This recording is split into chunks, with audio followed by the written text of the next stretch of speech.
আপনাকে পশু থেকে মানুষ, মানুষ থেকে দেবতায় উন্নীত করবে। এটা হচ্ছে ধর্ম। এই ধর্ম পৃথিবীর সবার জন্য, খালি হিন্দুর জন্য নয়, পৃথিবীর সমস্ত মানুষের জন্য ধর্ম হচ্ছে একটি। এটা আজকে ভালো করে জেনে নেবেন। আর একটা হচ্ছে অধর্ম।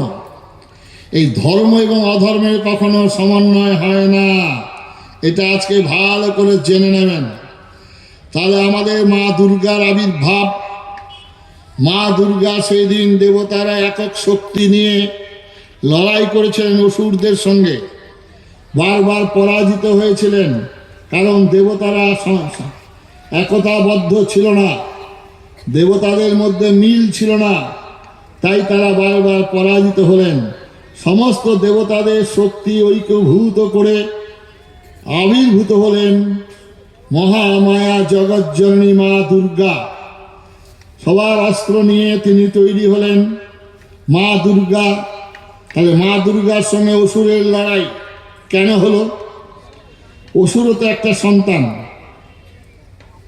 আমাদেরকে বিভ্রান্তকর কথা বলা হয়, মা শরৎচন্দ্র আমার ছেলে, আমজাদ আলীও আমার ছেলে।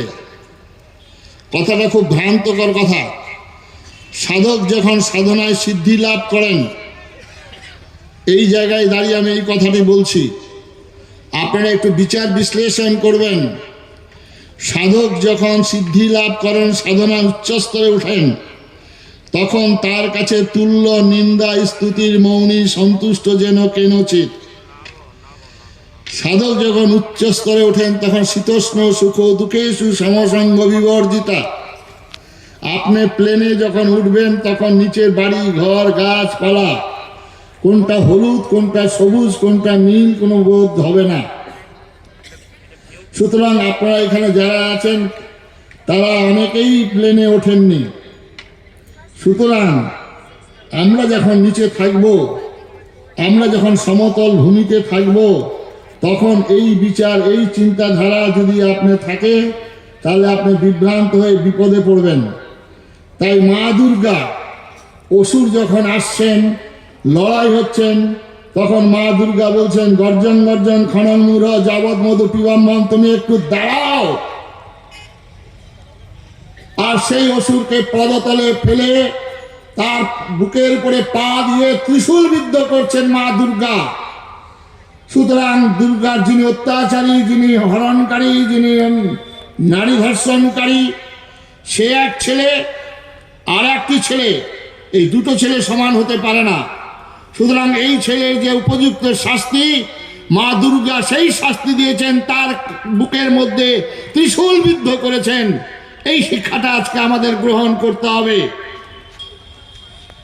ভগবান রামচন্দ্র তিনি কেন রাবণের সঙ্গে লড়াই করলেন?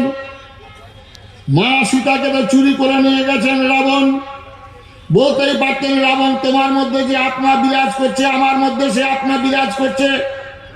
তোমার একটা মত নারী ধর্ষণকারী, নারী অত্যাচারকারী নারী, আমার একটা মত, চলো যত মত তত পথ যাই, তুমি আর আমি কোলাকুলি করি। এটা তো রামচন্দ্র বলতেই পারতেন। রামচন্দ্র তা করলেন না। রামচন্দ্র বনবাসী, গিরিবাসী, আদিবাসী ভাইদেরকে সংগঠিত করে প্রবল প্রতাপ রাবণের বিরুদ্ধে যুদ্ধ ঘোষণা করলেন। সেই যুদ্ধে কখনো অলৌকিক শক্তির আশ্রয় গ্রহণ করেননি। সেই যুদ্ধে তিনি প্র্যাকটিক্যাল, বাস্তব, সেই যুদ্ধে এক হিন্দুর ভগবান তীর ধনুক ধরে, ধনুর বাণ ধরে একের পর এক বাণ হেনে রাবণকে সবংশ নিধন করছেন। এর শিক্ষা আমাদের হিন্দুদের ভগবান রামচন্দ্রের জীবন থেকে গ্রহণ করতে হবে।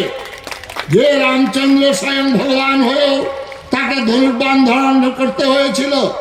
ছোটবেলায় আমরা যাতে সার্কাস দেখতে যেতাম, ম্যাজিশিয়ান সার্কাসে গিয়ে মন্ত্র বলতো, আলবিস তালবিস টিকামারা গুয়াদিস ভেড়া মাছ খাস না, বাসতলা যাস না, থো। রাবণ ধ্বংস হয়ে যেত তাহলে। কিংবা এক মুঠ ছাই নিয়ে মন্ত্র বলে রাবণকে ছুঁড়ে দিত, রাবণ ধ্বংস হয়ে যেত। এগুলো অবাস্তব কথা। প্র্যাকটিক্যাল কথা হচ্ছে তাকে যুদ্ধ করতে হবে, লড়াই করতে হবে, তাকে সংগঠন করতে হবে। এবং সেই সংগঠনে আদিবাসী বনবাসী যারা তাদের সঙ্গে বন্ধুত্ব করেছেন, তাদের সঙ্গে এঁঠো খেয়েছেন, তাদেরকে নিয়েই লড়াই করেছিলেন। কারণ শিক্ষিত লোক ওই কলকাতার লোকদের নিয়ে লড়াই করার জন্য তার হয়নি। কারণ শিক্ষিত লোককে লড়াই করতে গেলে শিক্ষিত লোকগুলোকে যদি সাথে নিতে হতো, তাহলে ভগবান রামকে প্রথমেই বলতেন আমি আপনার সঙ্গে যাব। তা আমাদের খাবারের কি ব্যবস্থা করেছেন আগে বলুন তো? রামচন্দ্র খাবারের ব্যবস্থা করার সামর্থ্য ছিল না। আচ্ছা, আমরা যে যাব, আমাদের পেচ্ছাপ পায়খানা করার কথা ব্যবস্থা আছে তো? রামচন্দ্র সে ক্ষমতা ছিল না। আমরা যে যাব